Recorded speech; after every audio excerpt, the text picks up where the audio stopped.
Good morning दोस्त। सृजन classes bye Ranjan sir में आप लोग का हार्दिक स्वागत है। तो चलिए, इनऑर्गेनिक केमिस्ट्री में हम पहला चैप्टर में कुछ टॉपिक को आगे बढ़ाते हैं। हम आपको पिछले क्लास में बताए थे कि इस चैप्टर में 4 गो लॉन्ग क्वेश्चन पूछता है। पहला जिंक धातु से रिलेटेड, दूसरा कॉपर धातु से रिलेटेड, तीसरा एल्युमिनियम धातु से रिलेटेड, चौथा लोहा धातु से रिलेटेड। तो जिंक के बारे में हम पिछले क्लास में बता चुके हैं। अब आइए कॉपर के बारे में बताएंगे। चलिए आइए, कॉपर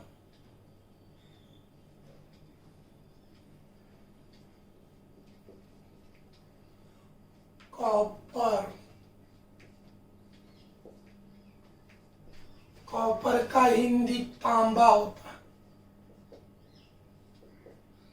तांबा कहिए या ताम्र,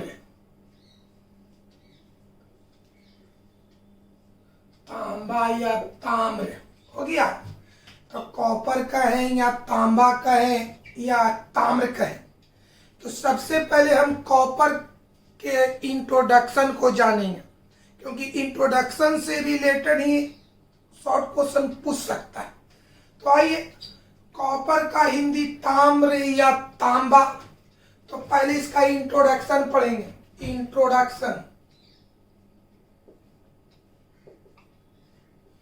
इंट्रोडक्शन हिंदी बोलो परिचय हो गया। कॉपर का इंट्रोडक्शन, कॉपर का परिचय पढ़े। तो परिचय में पहला सिंबल मीन्स होता संकेत। तो कॉपर का संकेत होता Cu। बोलो मेरे भाई, कॉपर का संकेत Cu का मतलब कॉपर, जिसको हिंदी में कहेंगे तांबा या ताम्र। दूसरा एटॉमिक नंबर, हिंदी में कहिए परमाणु संख्या या परमाणु क्रमांक।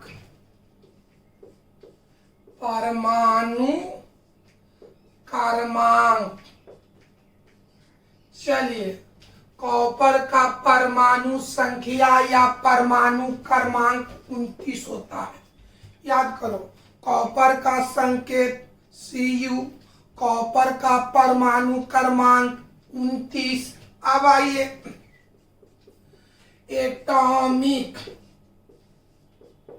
एटॉमिक मास, जिसको आप एटॉमिक वेट भी कह सकते हैं। तो अब आइए, कॉपर का परमाणु द्रव्यमान कहिए या परमाणु भार कहिए। आइए, परमाणु द्रव्यमान या एटॉमिक मास को आप दूसरा नाम दे सकते हैं एटॉमिक वेट। हिंदी में हो गया परमाणु भार। परमाणु द्रव्यमान कहे या परमाणु भार कहे, 63.5। सब याद रखना है। कॉपर का संकेत Cu, कॉपर का परमाणु संख्या या परमाणु क्रमांक 29, कॉपर का परमाणु द्रव्यमान या परमाणु भार 63.5। याद हो गया? पता कॉपर का परमाणु भार कितना होता है? तो 63.5 होता है। कॉपर की परमाणु संख्या कितना होता है? तो 29 होता है। Cu किसका संकेत है? तो कॉपर का हिंदी क्या होता है? तांबा या ताम्र। कोई दिक्कत है? कोई भी ऐसी पूछ रहा कि ताम्र का परमाणु भार बोलो तो 63.5, ताम्र का परमाणु संख्या बोलो तो 29, ताम्र की परमाणु संकेत बोलो तो Cu। अब आइए इसी से रिलेटेड और आगे बढ़ते हैं। आप देखिए, इंट्रोडक्शन में पहला पॉइंट क्या था? संकेत। दूसरा पॉइंट था परमाणु संख्या। तीसरा पॉइंट था परमाणु द्रव्यमान। देखिए एक नजर, आगे बढ़ते हैं।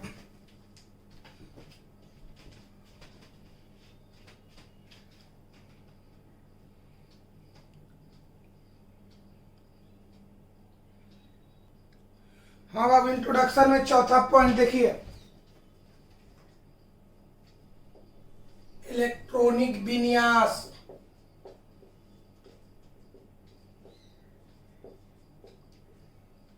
इलेक्ट्रॉनिक विन्यास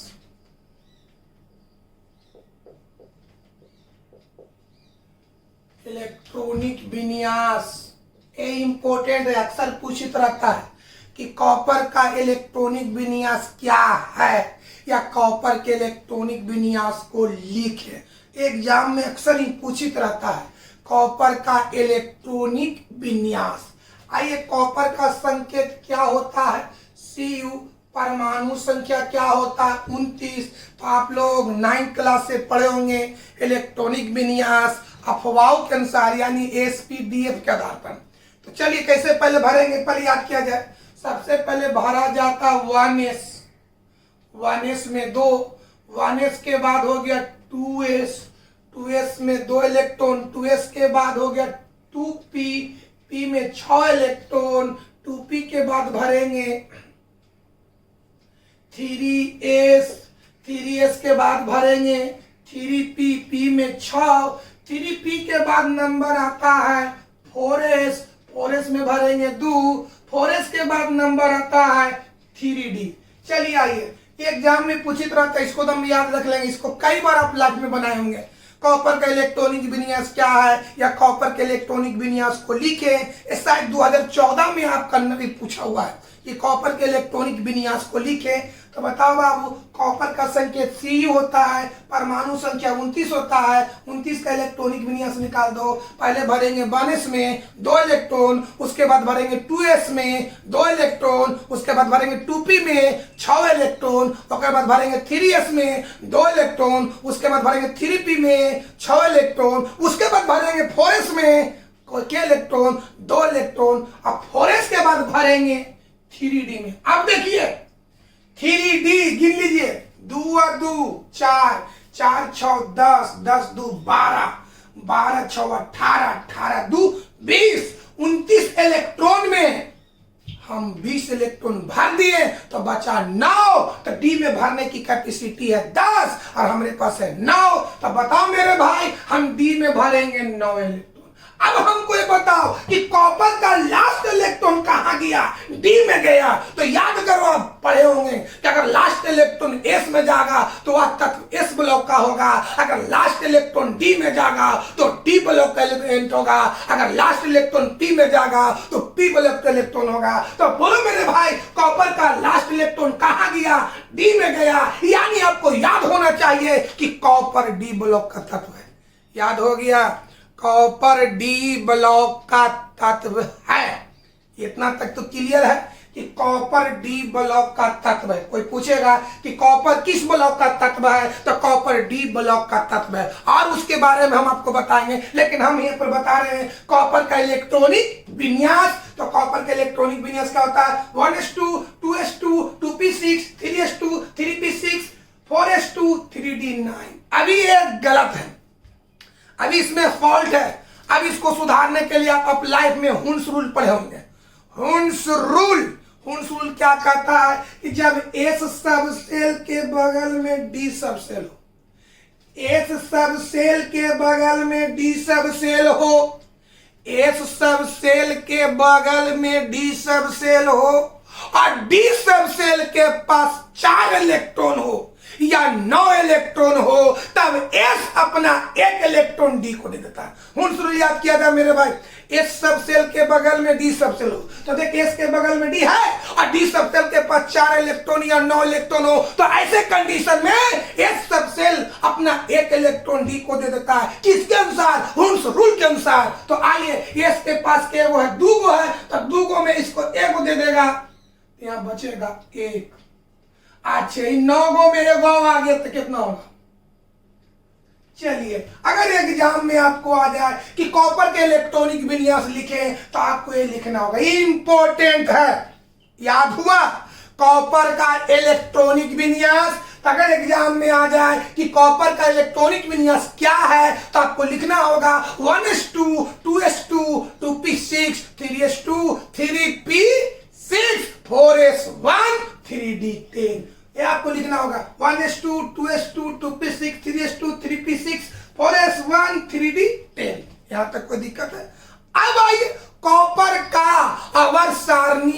स्थान, कॉपर का आवर्त सारणी में स्थान। यानी कहने का मतलब क्या हो गया कि कभी कभी और 2 नंबर का क्वेश्चन आ जाएगा। पहला 2 नंबर का क्वेश्चन कि ये कॉपर के इलेक्ट्रॉनिक विन्यास को लिखे, तो आपको यहां से यहां तक लिख देना है। दूसरा आपको आ सकता है मेरे भाई कि कॉपर का आवर्त सारणी में क्या स्थान है। इसका मतलब समझ में आया कि कौन सी ग्रुप में रखा गया है, कौन सी आवर्त में रखा गया है, किस ब्लॉक में रखा गया है। तो अभी हम आपको बताएं कि कॉपर कौन ब्लॉक का है, तो डी ब्लॉक का तत्व है, डी ब्लॉक का तत्व है। यानी आप देखे होंगे पीटी में बीचों बीच में ऐसे धंसल होगा, ऐसे 10 लाइन 10 ऐसे बीच पीटी के बीचों बीच में से धंसा होगा। ये आपका कौन ब्लॉक है, डी ब्लॉक है। इसमें 4 कतार होता है, 4 कतार, यानी इसमें 4 श्रेणी है। इसको कहते 3D श्रेणी, इसको कहते 4D श्रेणी, इसको कहते 5D श्रेणी, इसको कहते 6D श्रेणी। कोई दिक्कत है मेरे भाई? तो अब आइए बाबू, सबसे पहले समझ लो कि कॉपर कौन ब्लॉक का तत्व है, तो डी ब्लॉक का तत्व है। और डी ब्लॉक में क्या श्रेणी होता है, तो 3 श्रेणी होता है। पहला 3D, दूसरा 4D, तीसरा 5D, चौथा 6D। फिर बात समझो मेरे भाई, कॉपर का लास्ट इलेक्ट्रॉन कहां गया, तो डी में। कितना तो मालूम हो गया कि कॉपर डी ब्लॉक का तत्व है। अब चलिए डी ब्लॉक में किस श्रेणी में रखा गया, तो याद करो, अगर लास्ट इलेक्ट्रॉन 3D सबसेल में जाए तो 3D श्रेणी, 4D सबसेल में जाए, बढ़िया से समझो। अगर कॉपर, बताओ कॉपर कौन ब्लॉक का है, तो डी ब्लॉक का है। डी ब्लॉक में कितने श्रेणियां हैं, 4 श्रेणियां हैं। कौन कौन, 3D श्रेणी, 4D श्रेणी, 5D श्रेणी, 6D श्रेणी। अब सवाल उठता है कि कॉपर को किस श्रेणी में रखा गया है, कॉपर को डी ब्लॉक के किस श्रेणी में रखा गया है। तो याद करो, अगर लास्ट इलेक्ट्रॉन 3D सबसेल में प्रवेश करे तो वह तत्व डी ब्लॉक का श्रेणी होता है। तो बता मेरे भाई, कॉपर का लास्ट इलेक्ट्रॉन किस में भरे हैं, 3D में, यानी कॉपर 3D श्रेणी का है। यानी याद हो गया कि कॉपर को डी ब्लॉक के 3D श्रेणी में रखा गया है। याद हो गया, कॉपर को डी ब्लॉक के 3D श्रेणी में रखा गया है।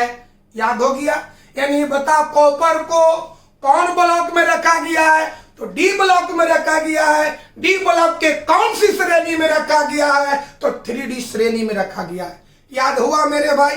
अगर एग्जाम में आ जाए कि कॉपर का आवर्त सारणी में क्या स्थान है, उसका वर्णन करें। आवर्त सारणी का मतलब किस ब्लॉक में रखा गया है, जो ब्लॉक में रखा गया है उस ब्लॉक के किस श्रेणी में है, उसके बाद केमा वर्ग में है और केमा आवर्त में है। तो कॉपर का आपको ब्लॉक मालूम हो गया, कौन सी ब्लॉक में, तो डी ब्लॉक में। कौन सी श्रेणी में, तो डी ब्लॉक के 3D श्रेणी में। अब जानना चाहते हैं कि कॉपर को कौन सी ग्रुप में रखा गया है, माने कौन सी वर्ग में रखा गया है और कौन सी आवर्त में रखा गया। कोई दिक्कत है मेरे भाई, कोई प्रॉब्लम? आइए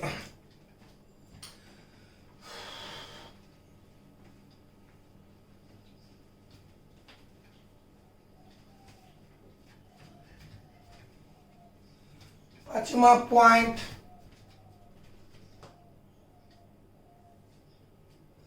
पांचवा आवर्त सारणी में स्थान,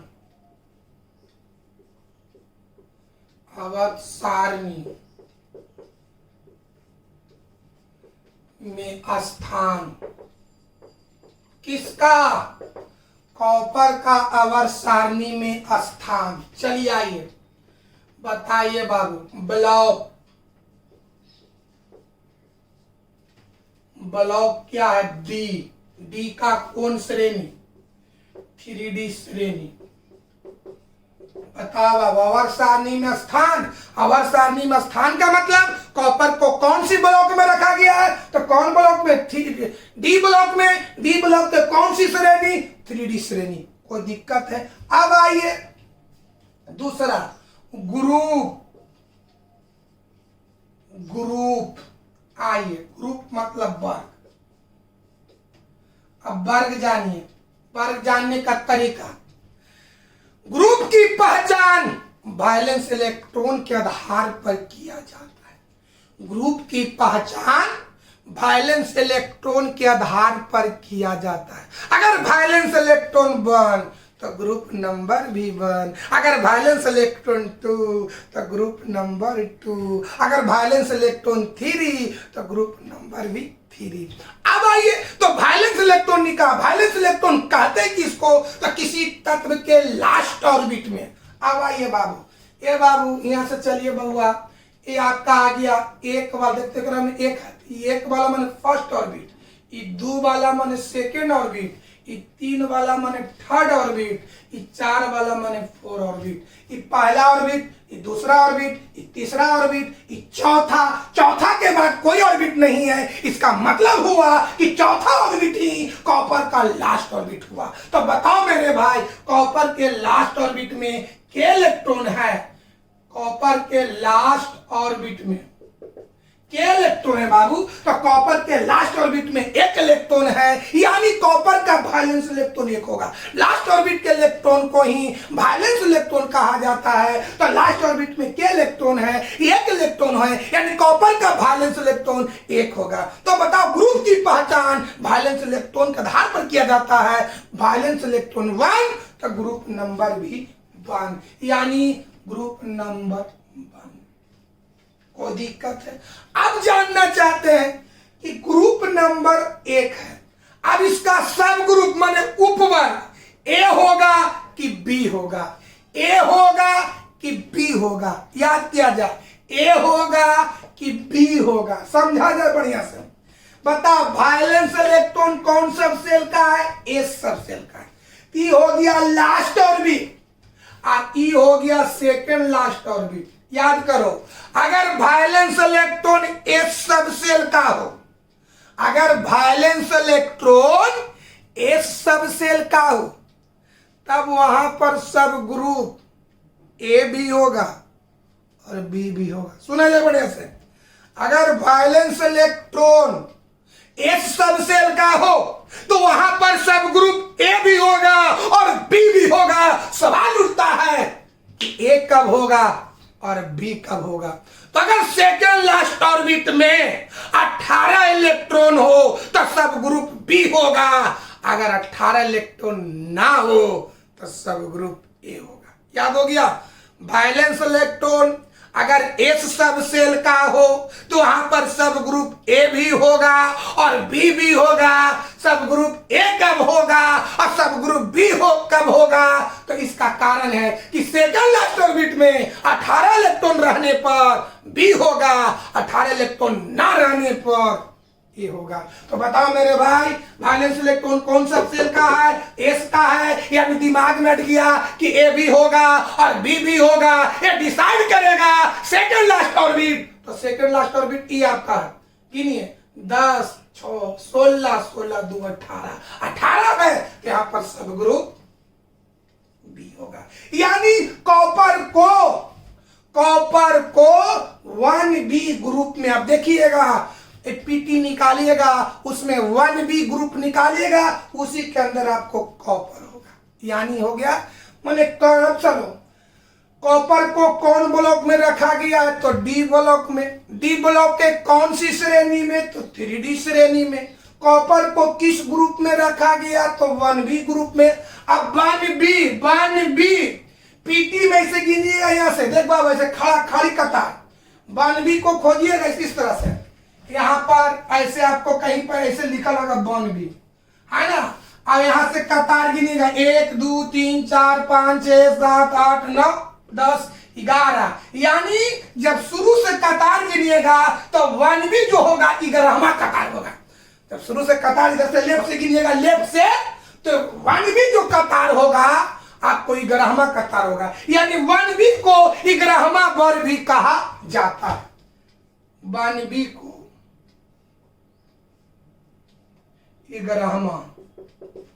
कोई दिक्कत है बाबू? चलिए बताओ कोई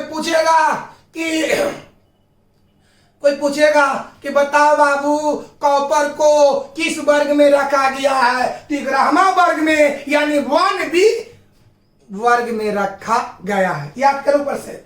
कोई बोलेगा कि कॉपर का आवर्त सारणी में स्थान बताओ। आवर्त सारणी में स्थान बताने का मतलब कि ग्रुप बताइए, आवर्त बताइए, ब्लॉक बताइए। तो बताओ स्थान में ब्लॉक किस में है, तो डी में है। कौन सी श्रेणी में है, तो 3D श्रेणी में है। किस ग्रुप में रखा गया है, तो 11वां वर्ग में यानी 1b में। अब पीरियड मीन्स आवर्त। चलिए, पीरियड की पहचान, आवर्त की पहचान ऑर्बिट संख्या के आधार पर किया जाता है। तो बता कॉपर में के ऑर्बिट है, 1 2 3 4, 4 ऑर्बिट, तो आपका 4 पीरियड होगा। यानी कहने का मतलब है कि इसका पीरियड हो गया 4th, चौथा। चलिए याद हो गया। अब बढ़िया से बताओ मित्र, आवर्त सारणी में कॉपर का स्थान बताइए बाबू। कॉपर को किस ब्लॉक में रखा गया, तो डी ब्लॉक में रखा गया। डी ब्लॉक के किस श्रेणी में, तो 3D श्रेणी में रखा गया है। कॉपर को किस वर्ग में रखा गया, तो 11वां वर्ग में रखा गया है। कॉपर को किस आवर्त में रखा गया, तो चौथा आवर्त में। यानी कॉपर को चौथा आवर्त, 11वां वर्ग और डी ब्लॉक में रखा गया है। कोई दिक्कत है? अगर एग्जाम में आ जाए कि कॉपर का आवर्त सारणी में क्या स्थान है, उसके बारे में वर्णन करें। कॉपर का आवर्त सारणी में क्या स्थान है, उसके बारे में वर्णन करें। तो आंसर लिखेंगे कि कॉपर को आवर्त सारणी में, है ना, कॉपर को आवर्त सारणी में डी ब्लॉक के 3D श्रेणी में रखा गया है, जो 11वां वर्ग और चौथा आवर्त में पड़ता है। कोई दिक्कत है? कोई दिक्कत है? ऐसे भी लिख सकते हैं बढ़िया से बाबू, बढ़िया से लग रही होगा। अगर एग्जाम में आ जाए कि कॉपर का आवर्त सारणी में क्या स्थान है, उसके बारे में वर्णन करें, तो स्थान बताओ। कौन सी ब्लॉक में, तो डी ब्लॉक में। डी ब्लॉक के किस श्रेणी में, तो 3D श्रेणी में। केमा वर्ग में, 11वां वर्ग यानी 1b वर्ग में। केमा आवर्त, तो चौथा वर्ग। इसी को भाषा में लिख देंगे कि कॉपर को आवर्त सारणी में डी ब्लॉक के 3D श्रेणी में रखा गया है, जो 11वां वर्ग और चौथा आवर्त में पड़ता है। या इसको ऐसे भी लिख सकते हैं, कॉपर को आवर्त सारणी में 11वां वर्ग और चौथा आवर्त में रखा गया है, जो डी ब्लॉक के 3D श्रेणी में आता है। कोई दिक्कत? यहां पर आज की भाषण में आपको याद रखना होगा मेरे भाई कि कॉपर का संकेत क्या होता है, तो Cu होता है। कॉपर की परमाणु संख्या क्या होता है, तो 29 होता है। कॉपर का परमाणु भार क्या होता है, तो 63.5 होता है। कॉपर को किस ब्लॉक में रखा गया है, तो डी ब्लॉक में रखा गया है। डी ब्लॉक के किस श्रेणी में रखा गया है, तो 3D श्रेणी में रखा गया है। कॉपर को किस आवर्त में रखा गया है, तो चौथा आवर्त में रखा गया है। कॉपर को किस वर्ग में रखा गया है, 11वां वर्ग या 1b वर्ग में रखा गया है। कॉपर का इलेक्ट्रॉनिक विन्यास क्या होगा, तो 1s2 2s2 2p6 3s2 3p6 3d10 4s1 होता है। कोई दिक्कत है मेरे भाई? कोई प्रॉब्लम? ये था आपका ये इंट्रोडक्शन के बारे में हम आपको बताए। अब आइए कॉपर के प्रमुख अयस्क के बारे में। कॉपर का प्रमुख अयस्क एक बार पहले हम आपको बता चुके हैं, फिर एक बार दोबारा बताते हैं। कॉपर का प्रमुख अयस्क के बारे में देखिए बाबू,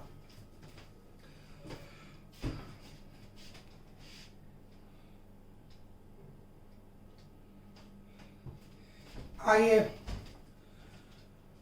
अब आइए कॉपर का प्रमुख अयस्क।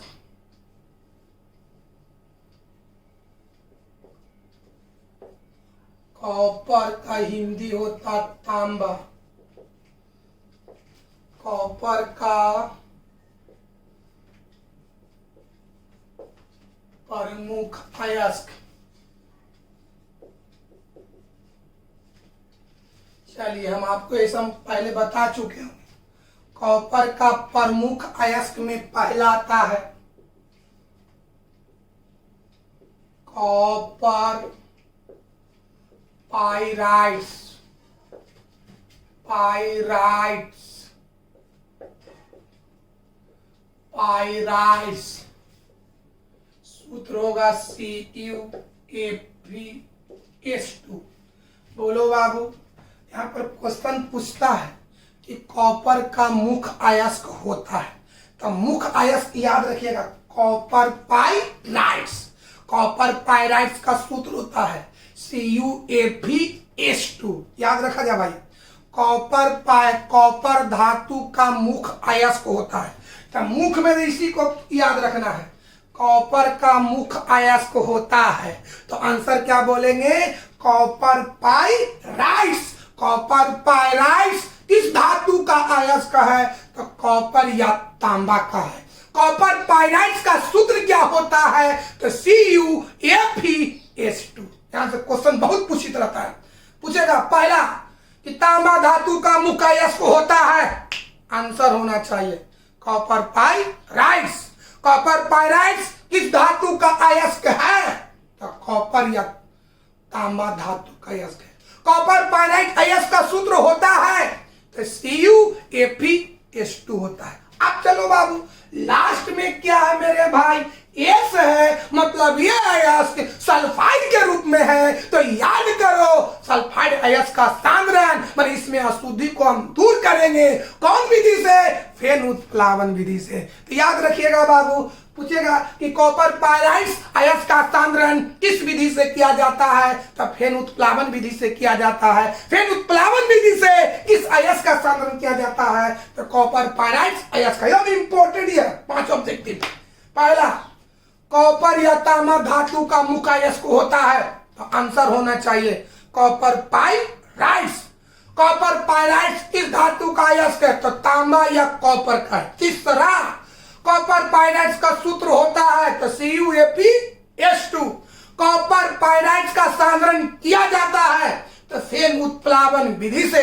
फेन उत्प्लावन विधि से किस धातु का सांद्रण किया जाता है, तो कॉपर पाइराइट्स का। तो आइए, कॉपर का प्रमुख अयस्क में पहला हो गया, मुख्य अयस्क बोले याद रखिएगा, प्रमुख तो बहुत सा है लेकिन जैसे मुख्य बोल दे कॉपर पाइराइट्स। याद रखिएगा कॉपर का मुख्य अयस्क कॉपर पाइराइट्स, लोहा का मुख्य अयस्क हेमेटाइट, एल्युमिनियम का मुख्य अयस्क बॉक्साइट, जिंक का मुख्य अयस्क जिंक ब्लेड। याद रखिएगा कॉपर का मुख्य अयस्क कॉपर पाइराइट्स, लोहा का मुख्य अयस्क हेमेटाइट, एल्युमिनियम का मुख्य अयस्क बॉक्साइट और जिंक धातु का मुख्य अयस्क जिंक ब्लेड होता है। कोई दिक्कत, आइए बढ़ते हैं।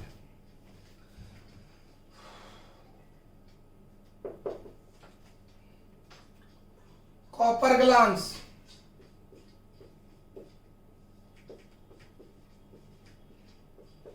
Copper glance C2S। तीसरा अयस्क क्यूप्राइट, क्यूप्राइट C2O। चौथा हम सब पहले पढ़ा चुके हैं, मेले, मेले का हो या माला का हो, मेले काइट, मेले काइट। सूत्र होगा CuCO3.CuOH के होल 2। पूछता ये भी पूछा हुआ है, मेले काइट किस धातु का अयस्क है, तो कॉपर का। याद रखना है बताओ मेलेकाइट का सूत्र क्या होता है? तो CuCO3 डॉट CuOH के होल टू। मेलेकाइट किस धातु का अयस्क है? तो कॉपर का है। कोई दिक्कत है मेरे भाई? आइए पांचवा एजुराइट।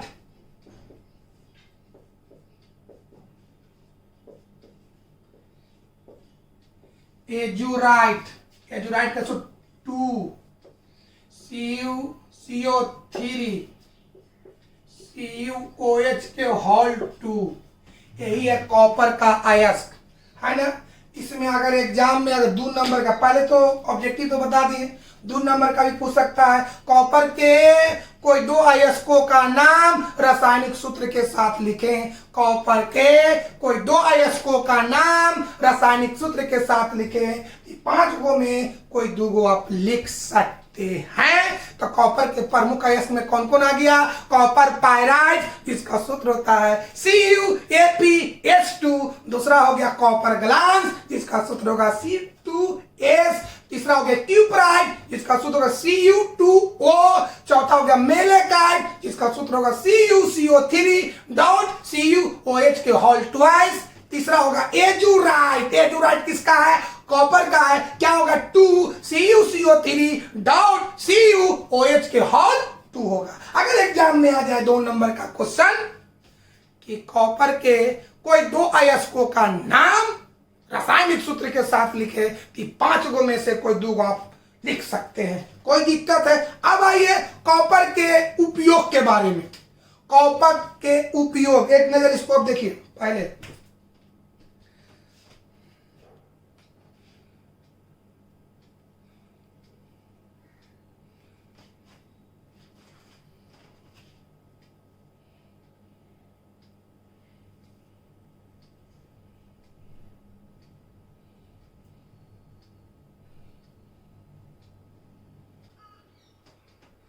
चलिए बाबू, अब आइए कॉपर। कॉपर मीन्स तांबा। तांबा का उपयोग, कॉपर धातु का उपयोग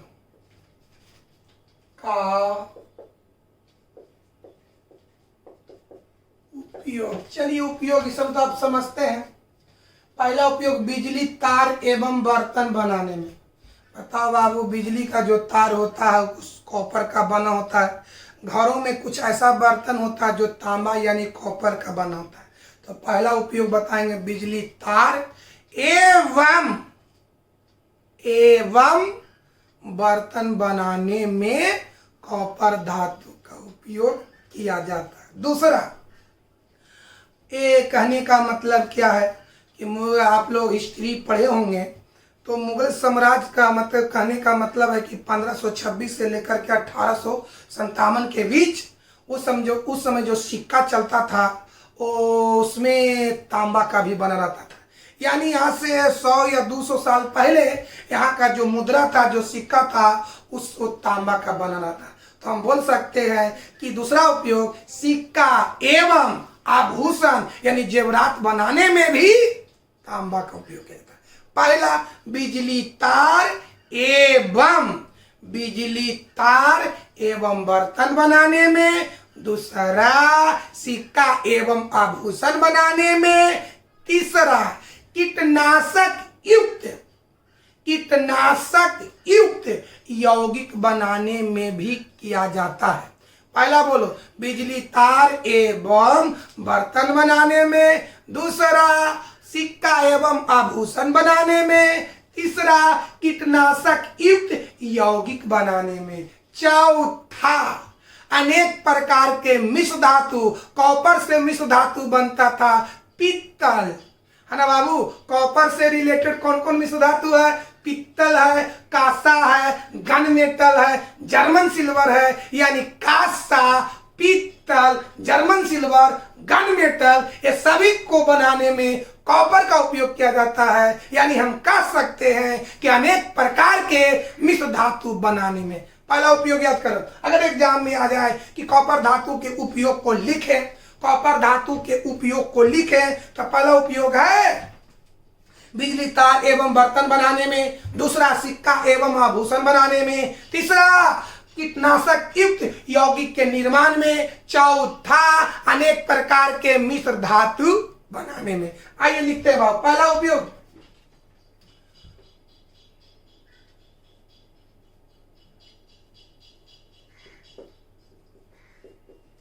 बिजली बिजली बिजली बिजली तार एवं आभूषण, बिजली तार एवं बर्तन बनाने में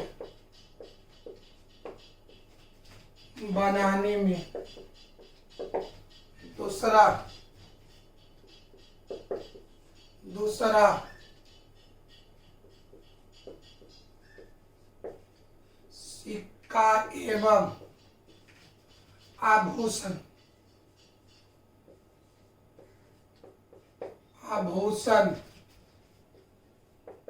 एवं आभूषण बनाने में, तीसरा कीटनाशक युक्त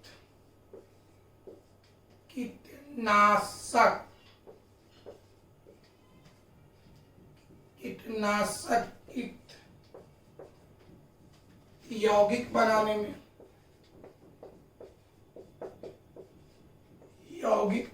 में, चलिए चौथा अनेक प्रकार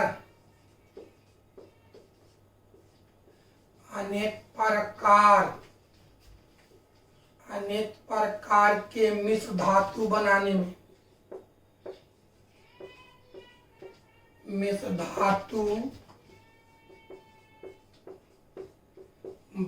में, ये हो गया कॉपर धातु का उपयोग। देखिए अब आइए कॉपर का मिश्र धातु, कॉपर मीन्स तांबा, कॉपर का मिश्र धातु। चलिए हम जब इस चैप्टर को शुरू कर रहे थे तो सभी का मिश्र धातु बताए थे। कॉपर का पहला मिश्र धातु हो गया पीतल। पूछेगा पीतल किस धातु का, पीतल किसका मिश्र धातु है, तो कॉपर का। तो पहला हो गया पीतल, दूसरा हो गया कांसा, तीसरा हो गया गन मेटल,